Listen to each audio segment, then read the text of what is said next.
Hello எல்லாருக்கும் வணக்கம். இன்றைக்கி நம்ம சேனலில் பிள்ளையார் சதுர்த்திக்காக உங்களுக்கு ஈஸியாக செய்கிற ஒரு பாயச ரெசிபி சொல்ல போகிறேன். பிள்ளையார் சதுர்த்தினாலே நமக்கு நிறைய வேலை இருக்கும். கொழுக்கட்டை பண்ணணும், வடை, சுண்டல், இந்த மாதிரி நெய்வேத்தியங்கள் நிறையா பண்ணணும். அப்புறம் சுவாமிக்கு பூஜையெல்லாம் பண்ணுறதுக்கு நிறைய ஏற்பாடெல்லாம் பண்ணணும். அதுக்கு நிறைய டைம் ஆகும். அதனால் நம்ம ஈஸியாக சிம்பிளாக பண்ணக்கூடிய ஒரு பாயசம், ரவா பாயசம். இதுக்கு முன்னாடி சேமியா பாயசம், அவல் பாயசம்லாம் போட்டிருக்கேன். அதை விட இது ரொம்ப சுலபம். பால் பாயசம் ரொம்ப நல்லாயிருக்கும். எப்படி பண்ணுறதுன்னு இப்போ பார்க்கலாம். இதுக்கு தேவையான பொருள் ஒரு டேபிள் ஸ்பூன் ரவை.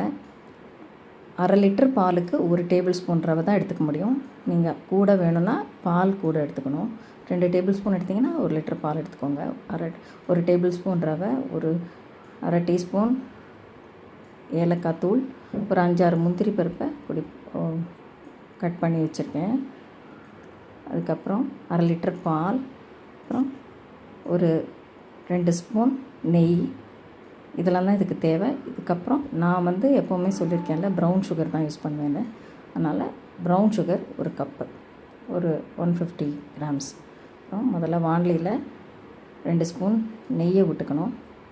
விட்டுட்டு முந்திரி பருப்பை முதல்ல போட்டு நல்லா செவக்க வறுத்து எடுத்துக்கணும்.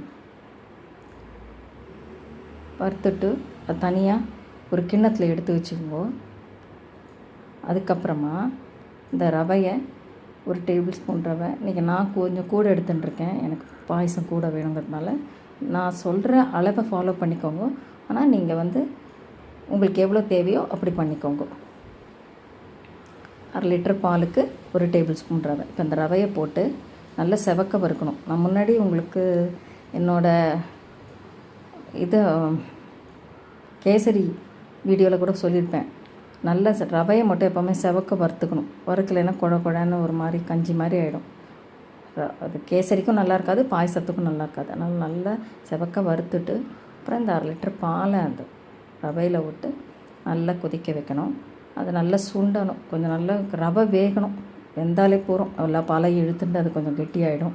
அதுக்கப்புறமா இந்த சர்க்கரையை போட்டு கொஞ்சம் நேரம், ஒரு 2-3 நிமிஷம் நல்லா அந்த சர்க்கரை கரைஞ்சி ஒன்றா சேர்ந்து கொதிக்கணும்.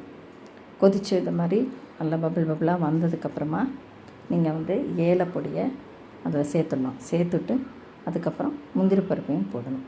அவ்வளோதான். ரொம்ப சிம்பிள். 2 நிமிஷத்தில் பண்ணி முடிச்சிடலாம் இந்த பாயசத்தை. இருக்கிறதுலே பால் பாயசத்துலேயே சிம்பிள். இந்த விநாயகர் சதுர்த்திக்கு நீங்கள் எல்லோரும் இதை ட்ரை பண்ணி பார்த்துட்டு எனக்கு எப்படி இருக்குதுன்னு கமெண்ட்டில் சொல்லுங்கள். இந்த வீடியோ உங்களுக்கு பிடிச்சிருந்தா லைக் பண்ணுங்க, ஷேர்